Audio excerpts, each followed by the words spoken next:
barcha maqtovlarimiz g'alamlarni yo'qdan bor qiluvchi Alloh subhanahu va taolaga bo'lsa edi. Hamda ko'ngillarimizdan chiqqan savat shariflarimiz, aning suyukli payg'ambari, so'nggi elchisi Muhammad Mustafa sallallohu alayhi va sallamga hamda aning ahli baytini, sahoba kiramlarni ham avarga yerarga tirishgan barcha mu'min musulmon qardoshlarımizga salomlarimiz bo'lsa edi. Muhtaram din qardoshlar, Alloh subhanahu va taala Qur'on Karimda aytdi: "Inna fi ixtilafil layli wan nahari wa ma khalaqallohu fis samawati wal ard la ayatin liqaumin yattaqun." Haqiqatda kun bilan tun aravashinda hamda shuvoy bu yerda ham ko'klarda baroqqa kelgan barcha aybirda taqvovi bo'lgan bandalarga g'ibrat bor, hikmat bor. Ham mana biz alhamdulillah hozir endi jay faslına kirib boramiz. Har bir faslda shuvoy biz o'zimizga g'ibrat olishga mumkin biz. Musulmon kishisi umuman har Allohning baroqqa kelgan maxluqotida vaqt fasllarında, yıl fasllarında g'ibrat olishga tiyish. Fikrlarga tiyish. Hamna shu g'ibratlardan birisi jay fasli. Anda nindi eng birinchi biz narsa kuzatamiz? Jayning issiligin. Na bugun hali alhamdulillah quyosh azgina surilgan, bulutlar kelgan, bizga yengillik bo'ldi. Ma'qatlik ko'pmi necha kun mana issitirdi. Shu issilikdan biz o'zimizga nindi g'ibrat olishga mumkin biz. Ayyi, biz uni jahannam issiligi bilan shag'ishtira olamiz. Jahannam bu jay issilarin ko'rib, andagı bo'lgan mashaqqatni totib, biz jahannam issiligi turunda, jahannamda ketgan g'azab turunda esga tushib, Alloh taoladan qo'rqamiz. Alloh elchisi sallallohu alayhi va sallam aytdi: "Jahannam o'ti o'z Robbisina shikoyat qilar, ham aytar: Ey Robbim, bir ilishim ikkinchi ilishimni oshiy." Ham Alloh anga ikki suvish yasadi. Birisi jaygi vaqtda suvish, ham ikkinchisi qishqi vaqtda suvish. Şuşu bizning eng qoti issi vaqt var, şuşu jaydagi jahannamning suvishidan birisi deb aytdi Alloh elchisi. Qishqi vaqtdagi eng qoti suviqlar, salqinlar, u qishqi vaqtdagi jahannamning suvishidan bir ilishi deb aytdi Alloh elchisi. Ham shuvoy Alloh elchisi sallallohu alayhi va sallam aytdi: "Adam balasi yandira turgan o't 70 ilishdan turgan jahannam o'tining bir ilishigina." O'ylab qarag'iz. Mana biz pishlaribizda yog'atirgan o'tin g'alimlar aytadilar, u 800-1000 gradusga xatli yetirga mumkin. Jahannamda bo'lgan o't ko'pga qadar qotiroq bo'lar. Agarda bu dunyodagi bizning o'tning qaynarligi, issiligi jahannam o'tining boritik bir ilishigina. Biz hatto bir spichkani yog'ib barmog'imizga tirtib qarasak, hatto uni da biz 1 minutda tuza olmaymiz. Narsa aytik biz jahannam issisi turunda. Andagi issilik bizning hatto ko'zimizga ketira olmaslik. Shunga ko'ra, nashushi jahannam issiligin esga olib, shu jaygi kunlarda o'zimizni gunohdan saqlasak edik. Chunki jay kunlarni nafs rohatga tortila. Uramda yurisi biz kela, shishinib, g'avratlarimizni oshib yurisi biz kela, ayrusha xotin qizlar g'avratlarini oshib yuri, issiga tuza olmaymiz deb. Lekin shu vaqtda jahannam o'tining issisi turunda esga tushirsak edik. Ham shuni esga tushirib, qarali bu bitminim ishin gunoh, g'avratimni oshib yuru. Nindidir buzuqlar qilib yuru uramda bu bitminim ishin gunoh deb esga tushirsak, o'zimizni sabr qilsak, shu chaqda biz jahannam o'tidan qutulur edik. Ham jahannam o'tidan утында сабыр итеп булмый. Аллаһ Тәгалә әйтте Коръәндә: "Җәһәннәм утында яныгыз. Сабыр кыласызмы, кылмыйсызмы, сезгә бер тигез булыр. Сезгә бары тик үзегез кылган гамәл өчен җәзасы бирелер." Исбиру ау лам тасбиру саваун алейкум иннама туджзауна ма кунтум таъмалун. Аллаһ Тәгалә әйтте: "Сабыр итәсезме сез җәһәннәм утында юкмы?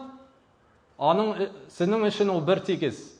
Барыбер сез ул сабырлыктан җәһәннәмнең эсселеге сезгә җиңеләйтелмәшәк. Ул сезгә җиңеләйтелмәшәк, хәтта бер мизгелгә дә. Шуңа күрә үзегезнең кылган гамәлләрегез өчен менә җәзасын татыгыз" дип әйтә. Шуңа күрә Аллаһ Тәгалә үзебезне җәһәннәм утыннан сакласа иде. Шушы гыйбрәтләрне алып, шушы җәйге эсселәрнең мәшәкатен күреп, җәһәннәм турында искә төшереп гынахтан сакланса идек. Һәм мәшәкать мәсьәләсенә кайтканда, әйе, җәй көне ураза тоту булсынмы, яисә мәчеткә йөрү булсынмы, ул күпкә мәшәкатьлерәк. Ул күпкә мәшәкатьлерәк, ләкин шундый кагыйдә бар ислам динендә. Кайчан гыйбадәт безгә күбрәк мәшәкать китерә икән, шул чакта аның әҗер савабы да күбрәк була. Шуңа күрә хәтта Абу Дарда радиллаһу анһу әйтә була торган иде. Иссе каты булган көнне ураза тотыгыз, кыямәт көнне исселегенә әзерләнер өчен. Һәм төн караңгысында 2 рәкъәгать намаз башкарыгыз, кабер караңгылыгына әзерләнер өчен. Шулай ук Убай ибн Кәъб радиллаһу анһу сахабалардан берсе аңа кайчан мөрәҗәгать иткәч, ул Мәдинәдә торган була. Пәйгамбәрбез саллаллаһу алейһи ва сәлләмнең мәчетеннән ерак торган була. Ләкин аңа карамастан җәяү килеш шунда һәр намазга йөри иде. Һәм аңа мөрәҗәгать итеп сорагач: "Нишләпсең син үзеңә ишәк алмыйсың? Караңгыда һәм эссе көннәрдә мәчеткә йөрер өчен. Берәр транспорт алып куймыйсың?" Ул булай җавап бирде: "Миңа шатлык китермәс әгәр дә минем йортым мәчет янында булса. Чөнки минем җәяү килеш мәчеткә баруым һәм аннан кайтуым миңа әҗер савап килеш язылсын дип телим. Чөнки һәр адым сайын миңа әҗер савап языла. Һәр адым сайын минем кылган гынахым миңа кичерелә. Шуның өчен нишләп мин үземә бу гыйбадәтне җиңеләйтим" дип шулай итеп җавап бирә торган була. Һәм Аллаһ илчесе шушы сүзләрен ишетеп, Аллаһ аңа үзе теләгәнне язып бирде дип хәбәр итте. Ул теләгән зур әҗер савапны Аллаһ Тәгалә аңа язып бирде. Шуңа күрә шушы эссе көннәргә карамастан безнең кылган изге гамәлләребез бары тик әгәр дә аларга сабыр итсәк, мәшәкатенә сабыр итсәк һәм тиешенчә изге гамәлләребезне башкарсак, безнең әҗер савабыбыз тагын да артыграк һәм күбрәк булыр. Шулай ук шушы эссе көннәрдә кояш кызуын күреп искә төшерик, ничек безнең Раббыбыз безне кыямәт көнне каберләребездән кубартып, кояш астында барыбызны да бастырып куяр. Һәм ул көнне кояш безгә якынайыр. Аллаһ илчесе хәбәр итә, кояш көне, кыямәт көнне кояш Аллаһ бәндәсенә 1 мил мигдарына хәтле якынайыр. Һәм кешеләр үз тирләренә кылган гынахлар күләменә карап батырлар. Һәрберебез тирләр, һәр кеше үзенең гынахына карап тиргә батыр. Кемдер тубыкка хәтле, кемдер терсәккә хәтле, кемдер көндегенә хәтле, барчабызда кылган гынахларына карап үз тиренә батыр. Һәм шул көнне бары тик ихлас күңел белән иман китерүче бәндәләргә Аллаһ Тәгалә шушы көндә басып торуны җиңеләйтер, хәтта алар өчен бу көн икенде белән ахшам арасындагы вакыт шикелле сизелер. Яисә илә белән икенде вакытындагы көн шикелле сизелер. Аллаһ Тәгалә аларга җиңеләйтеп бирер.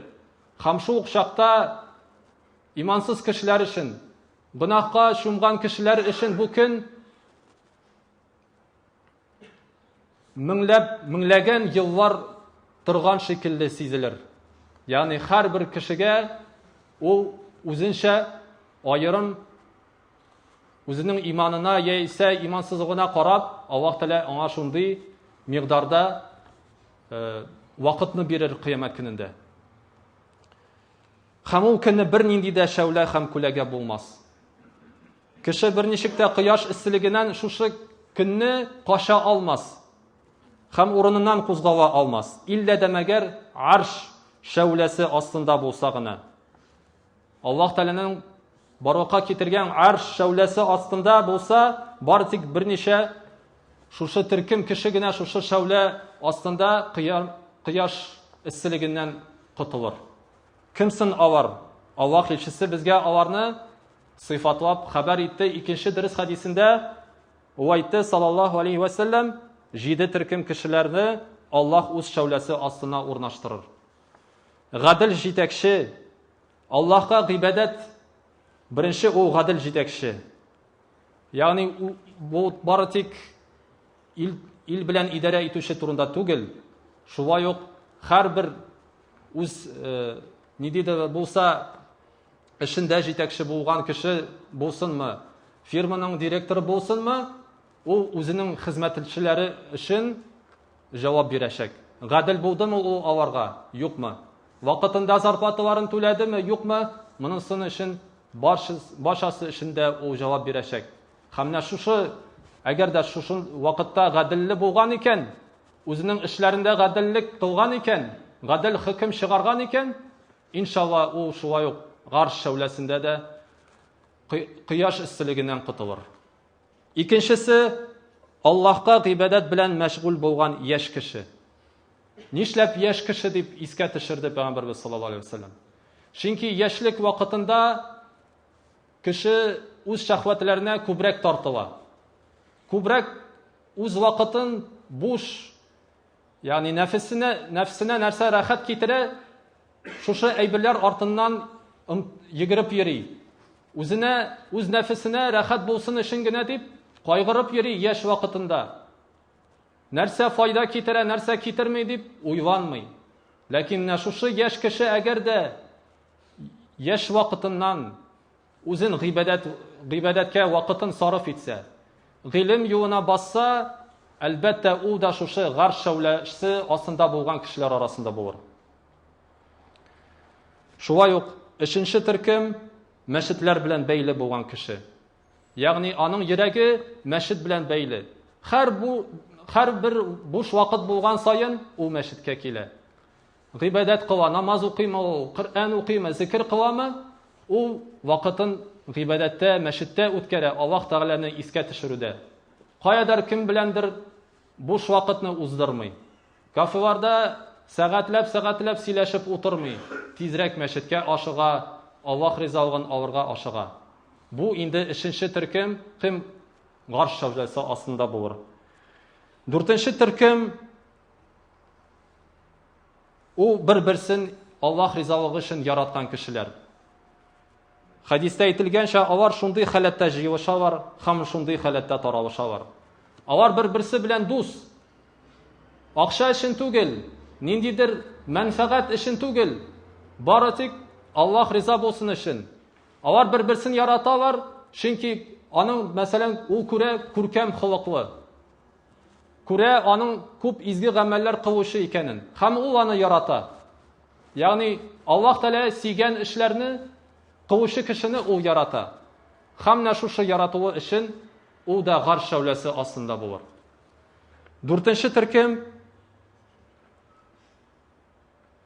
ул шул кеше кемне матур бай хатын зинага чакыра. Монда инде Юсуф алейхиссәламны искә төшереп була. Ничек Юсуф алейхиссәлам кыл булып үзенең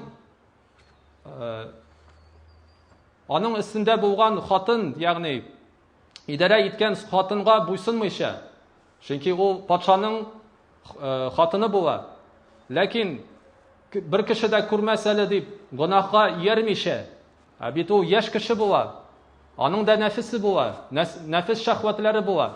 Ләкин аңа бирелмичә Юсуф алейхиссалам, мин Аллаһтан куркам дип, ул хатынга буйсынмый һәм зинага бармый.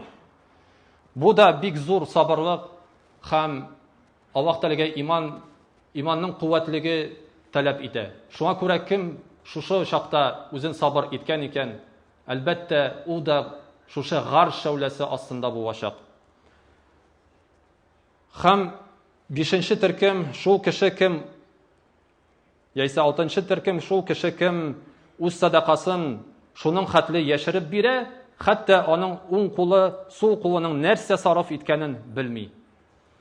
Шуның хәтле яшерен бирә, бер кеше күрмәсен өчен. Гадәттә кешеләрнең шундый начар әйбере бар, күренеш бар. Алар үз садакаларын, менә мин шуның хәтле бирдем, менә мин аңа шуның хәтле ярдәм иттем дип мактанып йөриләр. Яисә теге кешегә һәр вакытта искә төшереп торалар, менә хәтерлисеңме, мин сиңа шунда ярдәм иттем, шунда булыштым. Аннан нәрсәдер көтәләр, рәхмәт сүзләрен көтәләр, шөкер итүне көтәләр.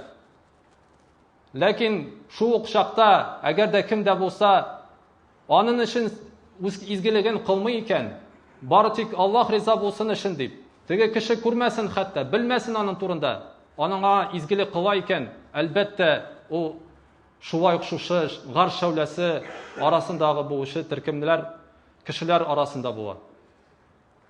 Бу шулай ук зур тыйнаклыкка, бу шулай ук бу гыйбадәт, гамәл, изге гамәл шулай ук зур тыйнаклыкны таләп итә. Бер кеше дә күрмәсен дип, үзеңне нәфсеңне җиңеп, ихлас күңелдән Аллаһ ризалыгы өчен кемгә дә булса ярдәм итү, изгелек кылу, садака бирү, бу шулай ук бик зур изге гамәл булып санала. Һәм дә 7нче төркем аның уң кулы, шул кеше кем Аллаһны ялгыз килеш искә төшерә һәм аның күзләре яшь белән тула. Ялгыз килеш Аллаһ Тәгаләне искә төшерә. Әйе, менә без монда утырабыз, вагаз сөйләгәндә, мәчеттә булганда, намаз укыганда безнең иманнарыбыз арта. Аллаһны күбрәк искә төшерәбез. Ләкин үзебез ялгыз калганда нинди халәттә икән, шуны тикшерик. Нинди халәттә безнең йөрәкләребез? Без гафиллектәме, яисә Аллаһ Тәгаләне искә төшерүдәме? Бер кеше күрмәгән чакта без гынаһ кылабызмы? Хата кимчелек эшлибезме, яисә юкмы? Чагыштырып карыйк. Кеше күргән чакта һәм кеше күрмәгән чакта. Бу шулай бер зур показатель кешенең иман биеклеге турында, кешенең иман халәте турында бер зур бер күренеш. Һәм әлбәттә ул кеше дә гар шәүләсе астында лайыклы, гар шәүләсе астында булырга лайыклы. Шулай ук шушы эссе көннәрдә айрыша безгә нәрсә күбрәк җитми, ул да булса су эчү. Без күбрәк сусыйбыз, салкын су эчәргә ынтылабыз, күбрәк эчемлекләр, салкын эчемлекләр сатып алабыз. Иләребездә кыелар казып куябыз, төрле салкын компотлар, төрле кваслар әзерләп куябыз. Үзебезнең шушы җәй көннәрен эсселектә үткәрмәс өчен, җиңеләйтер өчен нинди дә булса сәбәп кылабыз. Һәм менә шушыннан без үзебезгә нинди гыйбрәт алырга тиешбез, мөхтәрәм дин кардәшләр. Шушы су нигъмәте Аллаһ Тәгалә алдында бер зур нигъмәт булып тора. Һәм шуның кадерен белсәк идек. Чөнки Аллаһ ишесе безгә хәбәр итте. Үз сахих хәдисендә хакыйкатьтә беренче нигъмәтләрдән нәрсә турында Аллаһ Тәгалә үз кулыннан сораячак, ул да булса, без сиңа тәнеңне төз таза кылдык. Һәм сиңа салкын су эчердек. Яңгыр суын җиткердек. Ничек син безгә шөкер иттең? Менә шушы иң төп, беренчедән иң шушы нигъмәтләр өчен Аллаһ Тәгалә бездән сораячак. Шуңа күрә галимнәр әйтәләр, су нигъмәте ул иң зур нигъмәтләрдән берсе. Хәтта күп илләрдә сусыз кешеләр интегәләр. Алар чиста, саф су безнең шикелле эшә алмыйлар. Каян табалар, шуннан суны алалар, эшәләр. Булсынмы ул җир өстендә яткан пычрак су булсынмы? Аны кулланалар. Ә безгә, әлхәмдүлилләh, безнең җирлегебездә әле безнең елгалар күп, яңгырлар мул итеп ява. Шуңа күрә Аллаһ Тәгалә безгә әле күп нигъмәтләр бирде. Шуның турында кадерен белсәк идек, һәм шөкер итсәк идек. Шулай ук кыямәт көнендә җәһәннәм әһелләре иң беренче нәрсә турында теләр иде, ул да булса су нигъмәте. Аллаһ Тәгалә хәбәр итә А'раф сүрәсендә 50-нче аятта: "Һәм җәһәннәм әһелләре җәннәт әһелләренә дәшеп әйтерләр: Безгә дә судан, яисә сезгә Аллаһ ризык итеп биргән әйбердән бер өлешен безгә дә бирсәгез иде. Безгә дә әз генә булса да су белән бүлешеп бирсәгез иде", дип җәннәт әһеленнән сорарлар. Ләкин җәннәт әһелләре аларга җавап бирер: Аллаһ аны кеферлек кылучыларга тыйды. Кыямәт көнендә инде җәһәннәмдә бер нигъмәт тә бирелмәс. Бер су кисәге дә анда газапланучы кешеләр өчен бирелмәс. Шуның хәтле газап булыр. Һәм шуннан шушы аятны тәфсирләүче галимнәр, мәсәлән, Имам Аль-Куртуби шушы аятны тәфсирләп әйтә, бу аят дәлил булып тора, су белән кешене эшертү иң фазиләтле гыйбадәтләрдән берсе.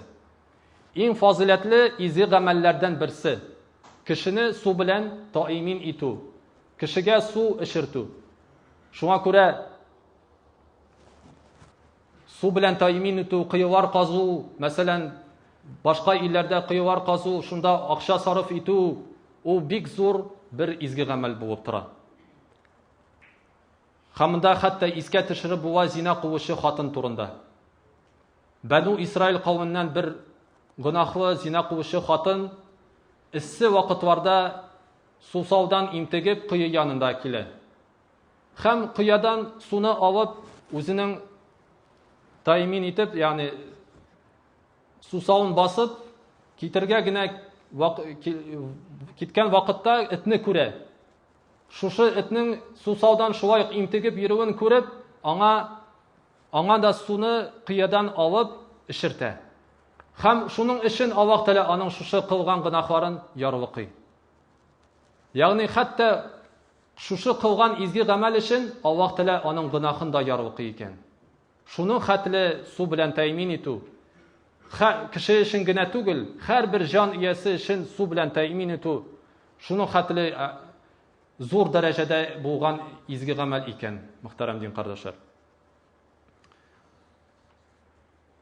Шуңа күрә без бу дөнья эссесеннән җәйге вакытларда нәрсә генә эшләмибез.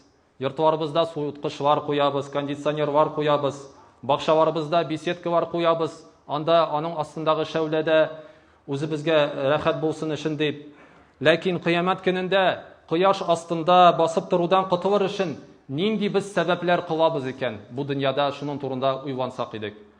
Аллаһ Тәгалә барчабызга да кыямәт көнне исселегеннән котылып гарш шәүләсе астында булырга насыйп әйләсә иде, һәм дә җәһәннәм исселегеннән котылып анда бер мизгелдә булмыйча туп-туры аның җәннәт бакчаларына إلسا إذا بارك الله لنا ولكم في القرآن العظيم ونفعنا وإياكم من آيات وذكر الحكيم إنه هو السميع العليم والسميع الدعاء.